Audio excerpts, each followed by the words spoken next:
it's an absolute pleasure to have this inaugural webinar of the World Health Summit Academic Alliance, the working group on health and science diplomacy, as well as AUB's Global Health Institute, a program on global health diplomacy. It's a pleasure to be joined by two very, very distinguished speakers. Professor Ilona Kikbush, who is a reference for most of us when it comes to global health diplomacy and one of the pioneers in the field. Actually, I dare to say that she is the pioneer in the field. It's a pleasure to always have her and listen to her and learn from her. And of course, our colleague, Ambassador Luis Sampaio from Coimbra in Portugal, who is also the president of the Strategic Council on Coimbra Health and a very, very active colleague when it comes to global health diplomacy. The agenda for today is as follows. I will start off by opening remarks for 5 minutes. Then Ambassador Sampaio will have opening remarks for 10 minutes. Then Professor Kikbush for another 10 minutes. Then a moderated sessions of 10 to 15 minutes, and then an open Q&A with all of you for another 15 minutes. Always a pleasure. I will share my screen now just for the opening remarks. Can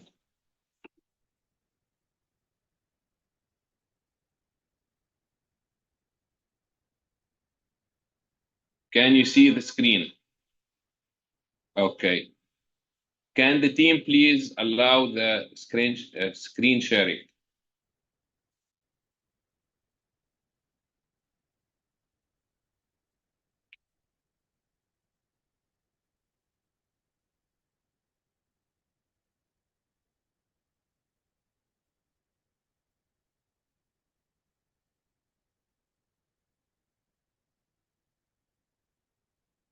Natalie, can you please share the presentation on your end, my presentation?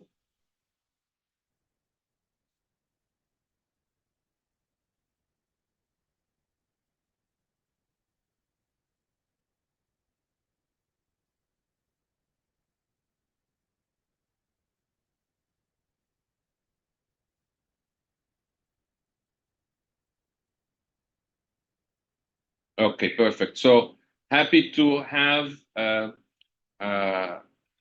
hosted this inaugural webinar between the Global Health Diplomacy Program at GHI and the World Health Summit Academic Alliance, specifically the working group on health and science diplomacy. The title of the webinar is Multilateral Health Diplomacy versus Nationalist Agenda, Competition, Cooperation, and Global Health Security.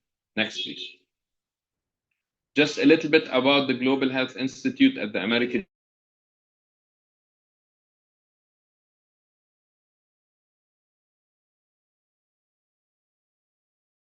One of the main reasons for the university to establish Global Health Institute is to have sort of the dialogue be a two-way dialogue between Global South, Global North, having platforms within the Global South that discuss global health challenges that are interdisciplinary and contextualized. Next, please. So within the Global Health Institute, we are happy to launch actually within a couple of weeks the Global Health Diplomacy Program. And basically, the program main purpose is strengthen research, dialogue, and capacity at the intersection of health diplomacy and security. The context is, as we are seeing, perhaps mostly in our region, the geopolitical fragmentation and polarization, and we have always, as many of you, viewed health as a critical bridge for international cooperation. So this is the basis for the program. In parallel, we are very happy to have launched under the umbrella of the World Health Summit Academic Alliance, a working group on health and science diplomacy that the American University of Beirut, specifically its Global Health Institute, serves as its secretariat. The working group includes 13 institutions, 20 members from all over the world, including leading institutions when it comes to global health diplomacy. And we're happy that we are working under the umbrella of the World Health Summit Academic Alliance. Next, please. Specifically for this inaugural webinar, we have specified or are interested in 5 specific themes. The first is the shift from global solidarity to strategic nationalism that we're seeing more and more of. The future of multilateral health governance, especially now that we are closing on a very key meeting of the World Health Assembly. Third, health diplomacy beyond ministries of health, because health diplomacy is also a foreign affairs and a development assistant for health. So it's beyond only ministries of health. And I think we'll be very interested to hear about that from our speakers. Being an academic institution, we're very interested in evidence and academia and diplomacy, the role that it can play, especially in generating evidence. And lastly, discussion of what opportunities exist for the Global South in terms of global health diplomacy, especially that we have just closed the World Health Summit, just closed a very successful regional meeting in Nairobi, where much of the discussion or a good portion of that discussion came from the region of Africa, being a very global South strategic sort of region of the world. Next, please. So I would like to thank you, and I would like to give the floor now to Ambassador Sampaio for his opening remarks. Ambassador, you have 10 minutes. The floor is all yours. Thank you very much, Dr. Shadi Saleh, and congratulations not only for organizing this webinar that I am sure will provide a very interesting platform for debate, for discussion, and also, why not, for conclusions on the way ahead in the very topical subject matters that you just enunciated in your presentation, but also by the fact or for the fact that the working group that you are leading, that you created and organized in the context of the Academic Alliance, is attracting utmost interest, without surprise, because really to discuss health and science diplomacy is really a subject matter that is of extreme actuality, extreme political and geostrategic importance. And I am happy that we are going to discuss all those topics today. Let me start by telling you very briefly the story of Coimbra Health, because the story of Coimbra Health is a very good example of health diplomacy in practice, health diplomacy in the making. I am involved in this project already for more than 12 years. I was then ambassador in Berlin, and Portugal was under a very strict program of financial assistance. At that time, I am referring to the years of the European and international financial crisis. So 12 years ago, Portugal was under the surveillance of international institutions. It had to be bailed out financially. Our main lenders were not only European and international institutions, but also German institutions, and I was ambassador in Berlin. And the then German Chancellor, Angela Merkel, had launched some years prior to my mandate in Berlin, the then M8 Alliance, that is now the Academic Alliance. It was created following a very eventful G8 meeting, then G8, because Russia was still in the context of that formation. And the idea that came to the discussions that I had at the Federal Chancellery in Berlin was, why not to try to include a very prestigious Portuguese institution within this League of Champions that is the Academic Alliance in terms of global health, in a moment where Portugal was under dire straits or going through dire straits. So the project was embraced by my Coimbra colleagues, both from the university as well as the hospital, which is the biggest hospital in Portugal, and we created this consortium. And it was recognized by the Academic Alliance as a plus, as a very important addition, exactly because Portugal has very special relationships with many countries that speak the same language as we do. So, contrary to many other European Union member nations, we have very special cultural, historical, political links with Brazil and with the African countries that speak Portuguese. And that allowed us to introduce, in the context of the Academic Alliance, these bridges, these doors to totally different geostrategic set of countries that, because they have a very close relationship with us, even though we realize we are a medium-sized European Union member nation, we have limited means also in terms of health, but we have not only these excellent institutions that are really thriving in edge dimensions of global health, but also this very special relationship with Brazil, with Angola, with Mozambique, Cape Verde, Guinea-Bissau, São Tomé and Príncipe.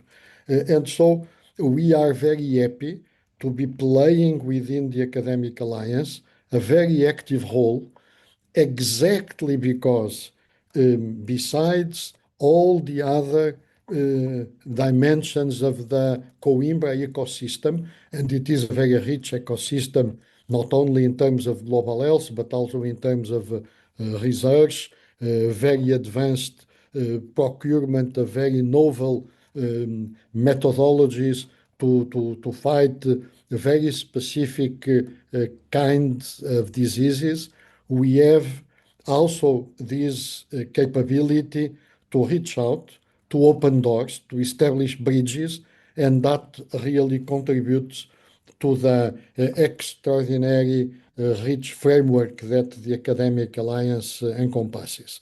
So our involvement in health diplomacy, health and science diplomacy, and global health diplomacy was a natural development of our bridges, of our capabilities, of our possibility to reach out to other geostrategic regions. And the fact that we organized the regional meeting of the World Health Summit already back in 2018 in Coimbra is also a very interesting date, because 10 years after, in 2028, the regional meeting will be organized in Rio by our partners within the Academic Alliance, Fiocruz, one of the leading Brazilian institutions, and that will again represent this opening to Latin America, to a region that was not until Fiocruz that much represented in the context of the Academic Alliance, and that again stresses, underlines this global reach of what the Academic Alliance is doing in terms of global health. And it is very, very interesting to see that now, under your involvement, your leadership, your activity, it is the MENA region that is really leading the way in terms of an internal academic alliance discussion on health and science diplomacy. So this is, in a nutshell, what I am doing, leading the Strategic Council of Coimbra Health and being also a member of the Executive Committee of the Academic Alliance. Is a very exigent and professional setting. And for people that don't know, the Academic Alliance not does not only meet when the World Health Summit in Berlin or the regional meetings like the one that we just had in Kenya, in Nairobi, take place. We meet throughout the year in a very regular basis, either in the format of the executive committee or in the various formats of the different working groups, namely the Health and Science Diplomacy Working Group led by the American University of Beirut, and also the work streams, the subgroups that really proliferate in the context of that working group. So we meet in a very regular basis to discuss topical matters, the ones that you mentioned also and that are part of the agenda of our meeting today. And let me finish my introductory remarks highlighting that in terms of academic responsibility, that is also part and parcel of our discussion because it relates to evidence-based global health and global health diplomacy. We in Coimbra are very happy to announce that we will be hosting the 2028 Lancet Commission final set of meetings on academic responsibility in order also to celebrate the 10th anniversary of the organization of our regional meeting back in 2018. So we are very much engaged in this very important Lancet Commission driven with the support of the Academic Alliance on academic responsibility. As I mentioned, Lancet, let me also mention that recently we, Academic Alliance, we published in Nature Medicine a very important text, and I believe it was the first Academic Alliance text published by Nature Medicine, and the text was on the importance of multilateralism. And for a country, and I will finish now with this sentence, my introductory remarks. For a country of the size of Portugal, we realize probably better place than some others of bigger geopolitical and economical dimension and even of a bigger demographic dimension, we realize that multilateralism is the only way to go forward when we really try to address the tantamount problems of global health and global health diplomacy. Without international cooperation, without a very active multilateral participation, it would be impossible. It would be closed for a country of the size of Portugal, for an institution of the size of Coimbra, to play the role that we are playing in this international context of global health and global health diplomacy. Back to you, Shadi. Thank you, Ambassador. We will be discussing, very shortly with you in the moderated section more on the topic of multilateralism. I now shift the floor to Professor Ilona for her remarks. We're all ears, Ilona. Floor is all yours. I think our team will be sharing your slides.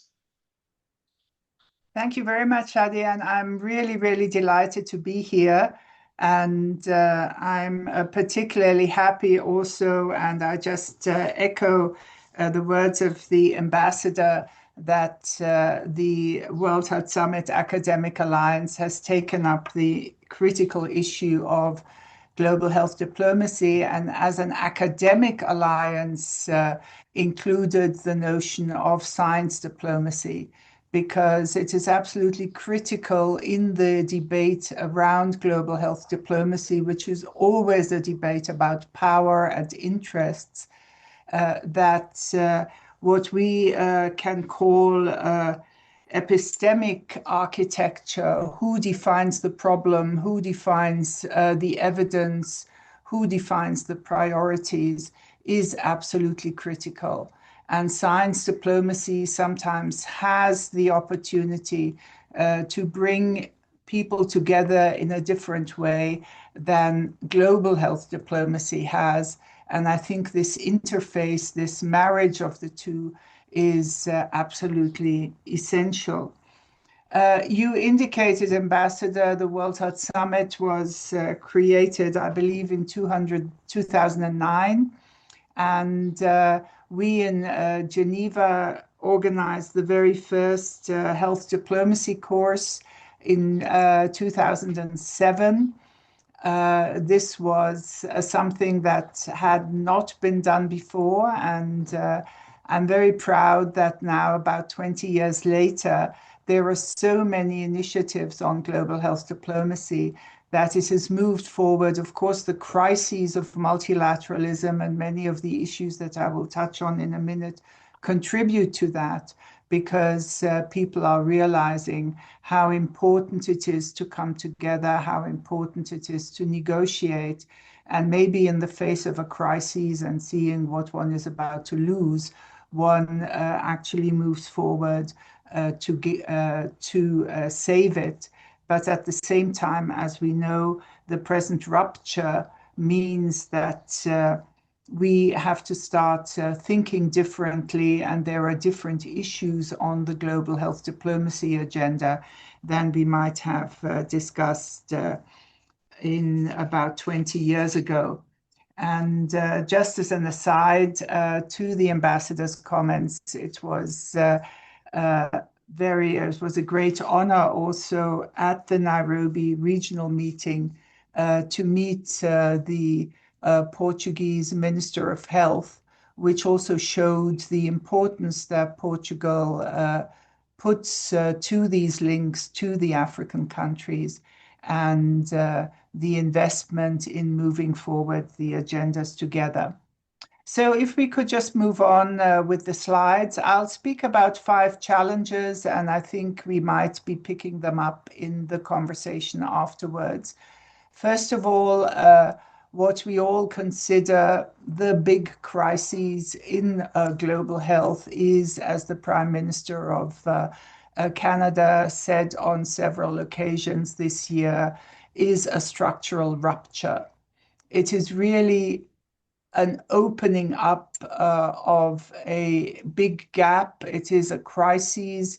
It is nothing that we will do in the future can actually be as we did before. And I think that is a mind frame that we will have to adopt. The symbol of this has been the collapse of the US multilateral engagement. But of course, that has not been the only issue. And we see now that people are moving to discuss broader issues than just the moves and the US retreat from WHO, from the big role it has played as a donor, but also the withdrawal from the pandemic agreement process. And of course, that is a true rupture, a qualitative break from the post-1945 architecture of global health cooperation. Some of you that might have followed this discussion will have noticed with surprise that actually the WHO constitution and its rules and everything don't actually include a process of leaving the organization.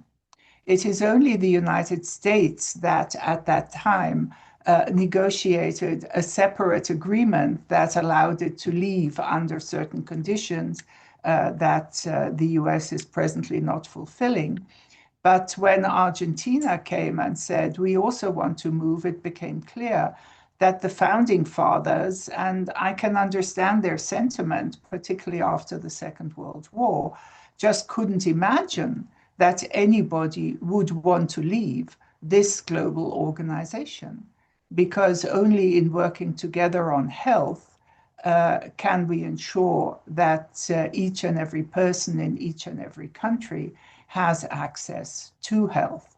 So we see already in the very constitutional form of the World Health Organization that this notion a health organization must include everybody, must be global, is an absolutely essential one. And this is something that, of course, needs serious discussion now and is part of major diplomatic negotiations. What is coming forward, and of course, a whole number of people, when all this happened, said, oh, now China is going to take over. That we're seeing it's probably not an issue of the major powers, however we define them, whether it's 3 or 5 or 2 or whatever. But actually, this provides a significant opportunity. And this is also something the Canadian Prime Minister said very clearly, that middle powers need to move forward. And of course, these middle powers are not only the European middle powers, but includes the middle powers all over the world. The ambassador has already spoken about Brazil, an absolutely critical actor in global health. We would not have had the Framework Convention on Tobacco Control without the diplomacy of Brazil, for example. And so there is this reconfiguration on the one hand, which type of countries should be working together to actually ensure that we cooperate on global health. But obviously, there is another very strong movement, is that the rupture has also opened the space for Africa. And we saw that very, very clearly at the Nairobi summit, the extraordinary African health leaders, the extraordinary new initiatives, the focus also on health sovereignty, on data sovereignty, on building health systems on the African continent has been something that is absolutely extraordinary. And I think that mix of US retreat, middle powers, and African leadership can create something that can address the legitimacy void that we presently have. And it is, this mix of interest and countries that will actually help define what some people call a new global health architecture. Now, I don't really believe in this term architecture because, an architecture would have, some sort of logic to it and ensure that the roof doesn't fall in. But we do have the need to actually address the structures of power within this system. And particularly if you think, and if we can go to the next slide, that in the negotiation around the pandemic agreement, we have seen that very clearly the power structures are changing, and that global health is not about a more efficient architecture, but it's actually about contesting the power structure. And the power structure, of course, was the power of the donors, be they states, be they large philanthropies, be it their definition of global health, which was very donor-driven. And we saw in the negotiations for the pandemic agreement and for particularly the PAPS annex, that there is a power shift where the countries of the global south, and particularly those in Africa, are not going to give in. They want equity. And this is the new issues that we need to be looking at, because the benefit sharing, and anyone who was in Nairobi will know this, relates to production sites, leads to being able to do your own research, being able to have data sovereignty. And so I think we're seeing a new type of negotiation here in global health that is also much tougher and much more controversial than what we were initially used to. Because also it's not just about a security architecture that's being negotiated, it's very much a trade architecture that's being negotiated, and an architecture that relates to certain choke points, to the access to minerals, to ensuring supply chains, and much more. And that is overlaid by a trust deficit that I believe we have to address in global health diplomacy much more than we needed to do 10 or 15 years ago, that has come through the COVID-19 pandemic and through everything that we experienced around vaccine nationalism and other issues.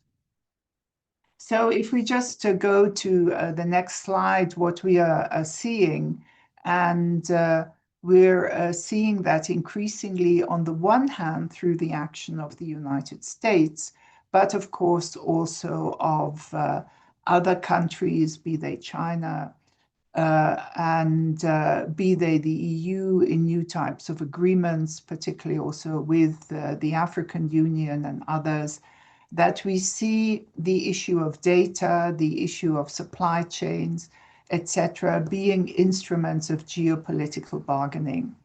Actually, this too is nearly about 20 years old, because the first inkling of the kind of PAPS negotiations came when Indonesia Minister Supari spoke about viral sovereignty, and which led to the PIPS agreement that some of you might know. So these supply chains are a new critical infrastructure. That is what is being negotiated: export controls, strategic controls, and we see that many countries are using health assets proactively in negotiations. And I think here this notion of strategic assets, what do we have? How do we bring that into the negotiations? Where does it strengthen us? Where does it weaken us? Is really very, very critical. And we're going to see quite new governance frameworks being negotiated also in relation to data sovereignty, for example, that have so far not been the work of the World Health Organization, for example. And I think one of the most critical discussions at this year's World Health Assembly will be in what way the member states want to approach the new digital strategy that WHO is working on. So if we go to my last slide, which has the fifth challenge, and here I come back to, and the ambassador alluded to it a little bit, you know, how do we move forward? What kinds of new kinds of diplomatic coalitions do we need to create? And this is, I think it was also Prime Minister Carney who said, we need a variable geometry, so that for various issues, various coalitions come together and actually try and move global governance forward. So I think that is really, really critical also in view of perhaps a new Director General of the World Health Organization. What are the three most critical issues to be taken forward, and which kind of coalitions actually come together around that? I have already highlighted the absolute necessity for Global South leadership in this. Obviously, Global South is a very diverse group, and not everyone in the Global South wants the same thing, and we're going to see even more of that. But it's just, in a sense, a shortcut to say, you know, this can no longer be a Western donor-driven type system. one of the key things I do want to leave with you is that the WHO can and must play a central role in this, not because it's been there since 1948 or whatever, but because it is the treaty organization and it is the norms and standard setter. And that is where diplomacy takes place. Treaties are necessary, agreements are necessary, norms are necessary, and standards are necessary. And therefore, if in the global architecture debate, WHO is sort of treated, like any other global health organization, that is a wrong starting point. Either we want to follow the founders of 1948 and who said it needs global health law, and therefore they gave WHO the ability to create treaties, which it has hardly ever used, one might add, which is why it's so important to move forward on the PAPS negotiations. But unless we recognize the need for its uniqueness as a treaty organization and the necessity for norms and standards in a global health world, and not just any old epistemic power of definition, then we will need to defend that.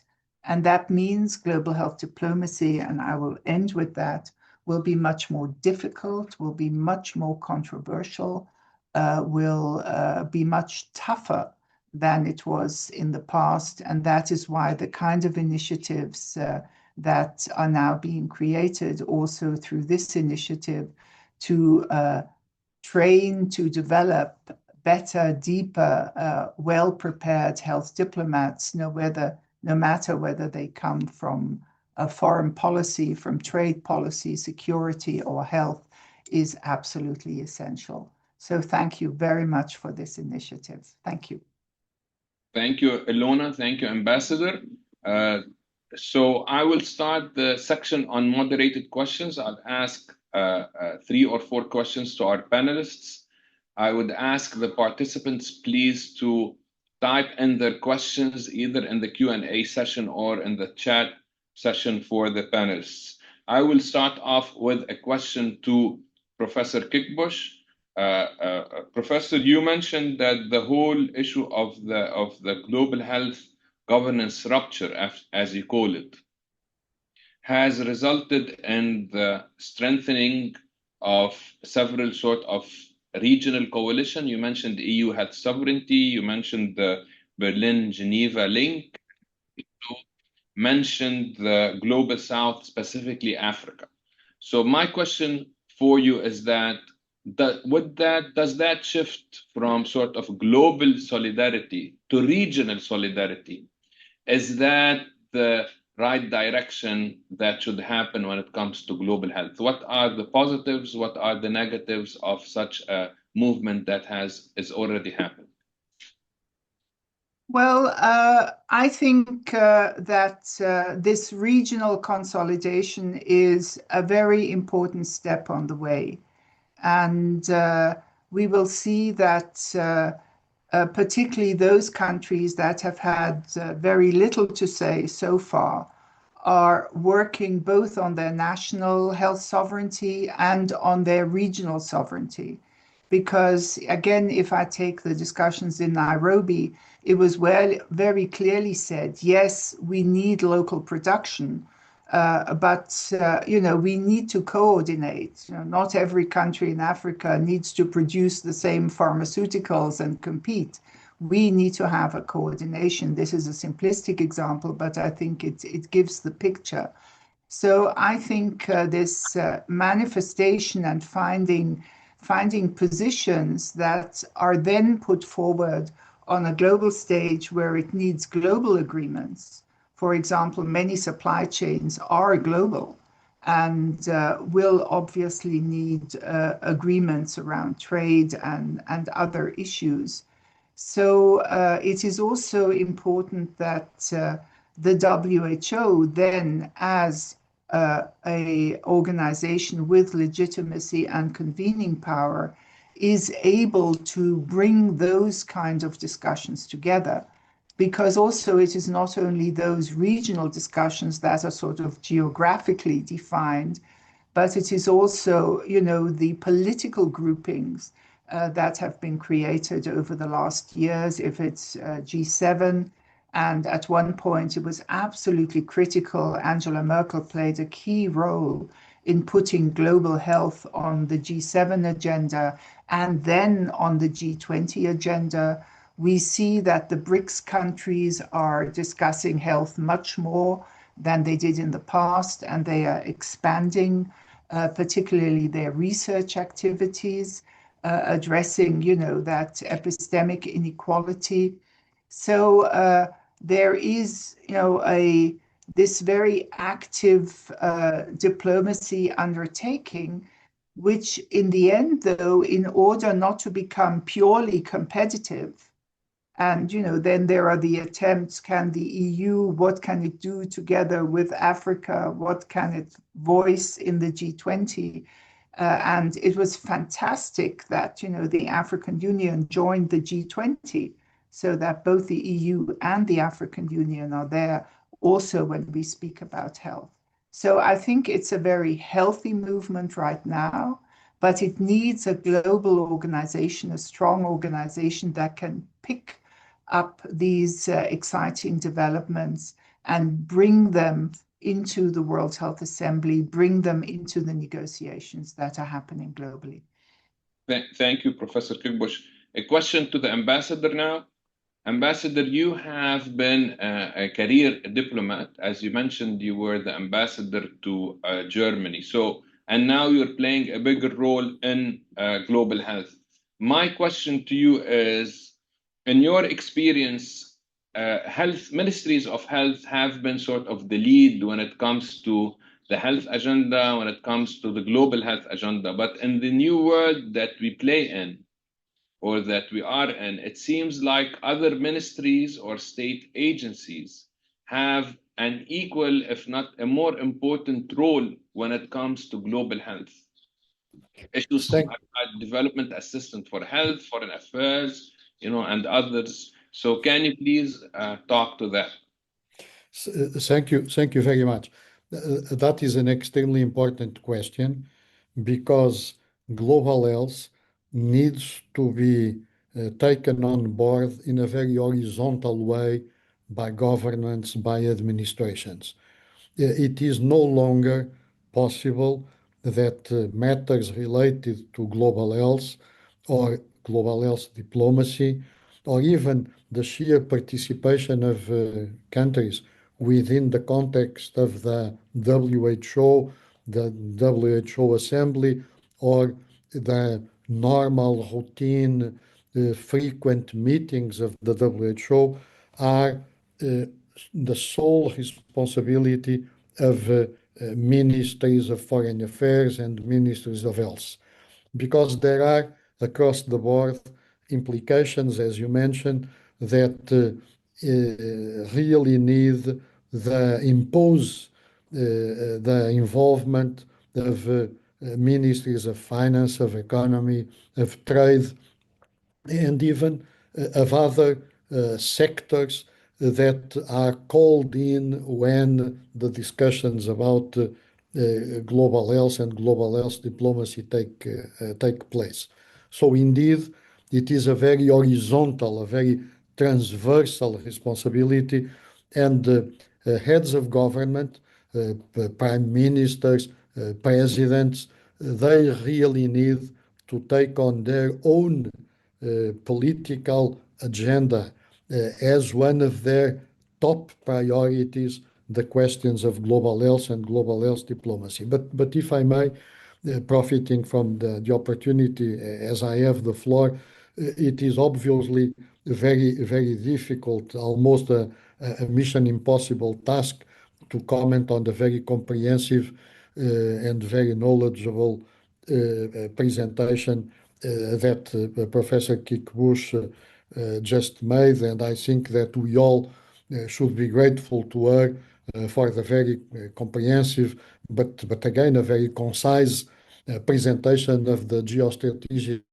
landscape we are faced with in global health and global health diplomacy. But from my side, also to enrich the discussion and probably to facilitate your role as moderator, three very brief comments. The first one, to agree entirely on the perception that we all had in Nairobi, those that had the opportunity to be in Nairobi recently, this new political and global health-related attitude from African leaders. And it was not only one or two examples.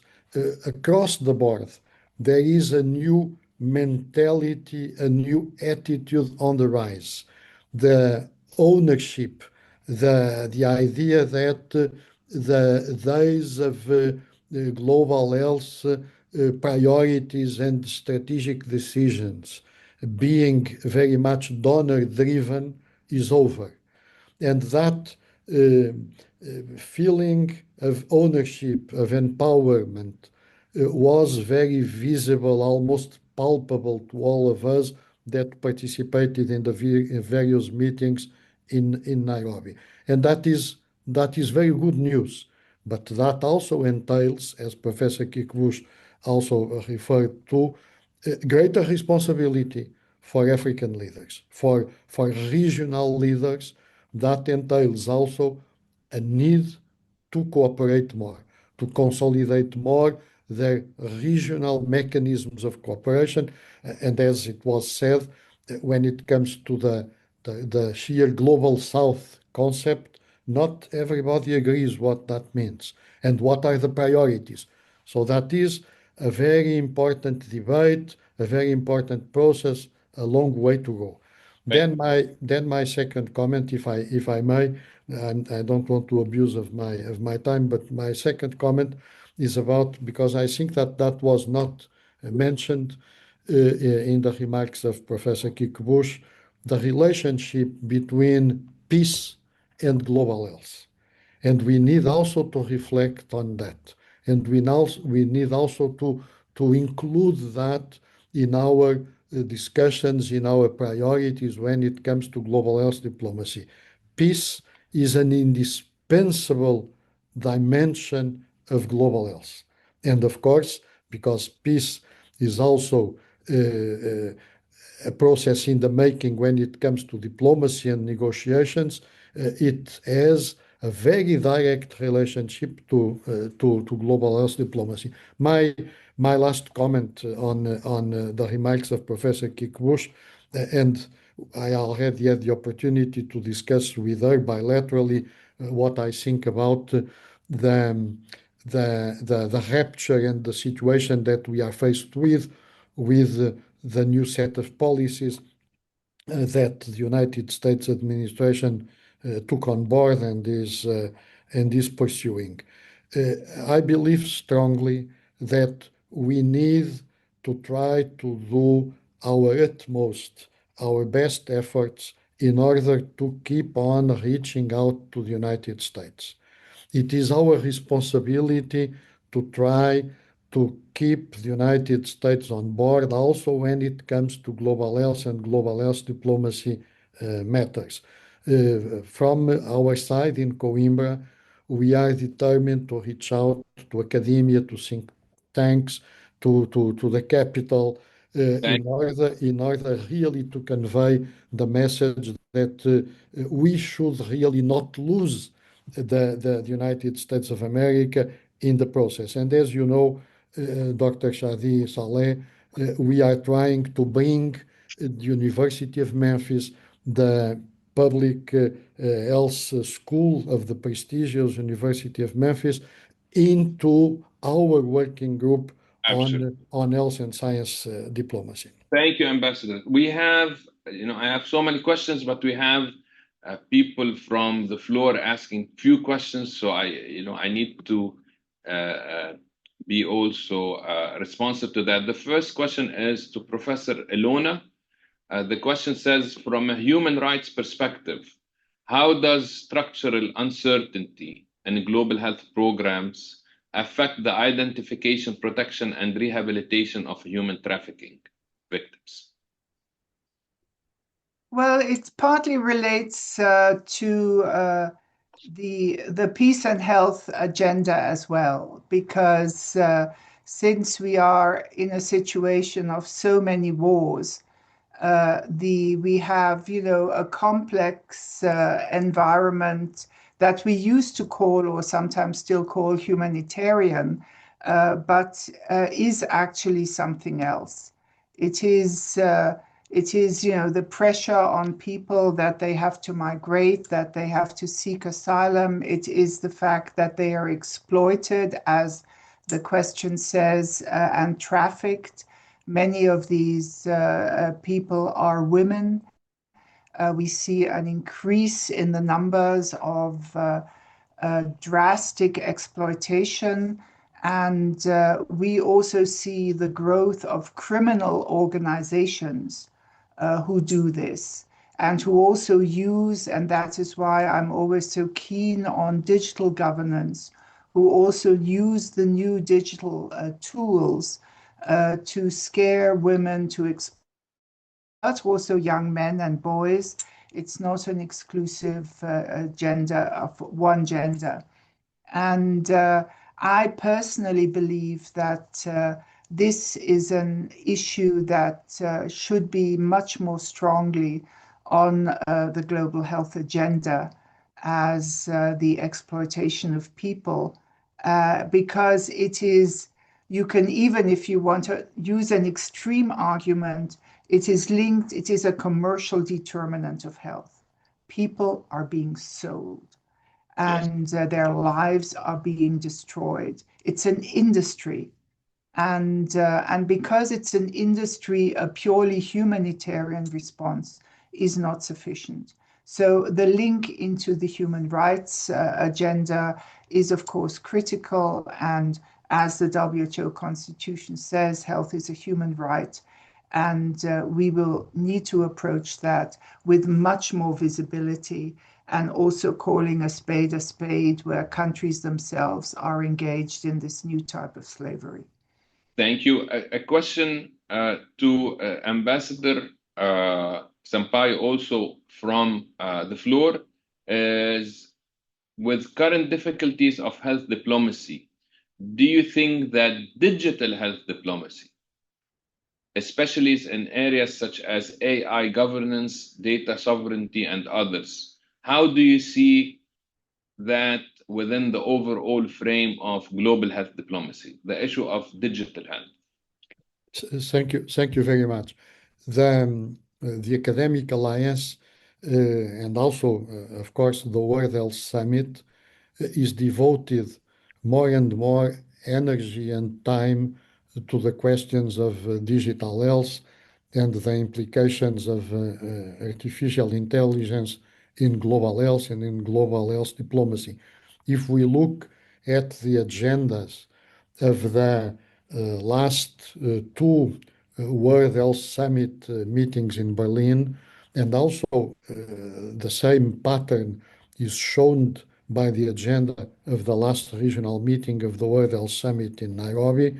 The time, the panels, the groups, the discussion groups devoted to artificial intelligence and to digital health is growing by the day. And the interest in those discussions, in those panels, is obvious. It was almost impossible to find a seat in Nairobi in the rooms where discussions related to digital and to AI were taking place. I even could not enter one of the rooms because it was entirely full. Such was the interest that those discussions motivate. And the interesting thing is, really, it was not only in Berlin, as it happened in 2024 and 2025, but now in Kenya, now in Nairobi, with a very diverse attendance and audience in the different meetings, those were really the subject matters that attracted the most interest. So it is obvious that artificial intelligence, digital, will play an increasingly more important role in global health and in global health diplomacy and in science diplomacy.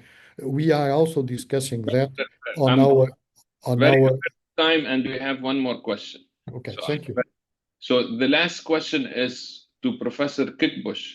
A very interesting question is do you see a country or a group of countries rising to the leadership in global health given the gap left by the US? And we will close with that question. Well, I would say I don't want to have a replacement agenda, because also we wouldn't want one country to replace one country and possibly even play the same role as that country played. Because, of course, being the major donor and being a world power, the United States exerted considerable pressure also on the World Health Organization. It also put forward excellent agendas, and depending, which administration was in power, so that they could be discussed and resolutions could be adopted. But I think in the future, also as far as money goes, we would not want a simple replacement. My view is it would need a very well-balanced coalition of countries from different parts of the world, and not only geographically, but also with different interests and with different strengths and weaknesses, so that that coalition of, a Health 40 or something like that could be a really good start. Because then also, if you have a significant number, they in turn would be represented in many of the regional bodies, the G bodies, the BRICS bodies, etc. So one would need, on the one hand, a kind of networks approach, but one would need to ensure that there is a reliable coalition that wants to take forward 2 or 3 definite agendas. And I think this is also something that countries will be discussing, because this strange replacement theory, also in terms of money, because anyhow, donor money will be less and less. And I think one of the agendas, such a coalition with a new director general, and that coalition might actually build itself around 1 or 2 of these candidates to take it forward, needs to ensure the independence of the World Health Organization. And that means addressing its financing and increasing the SS contributions. Thank you. Thanks, Professor. A very, very wise answer to a tricky question.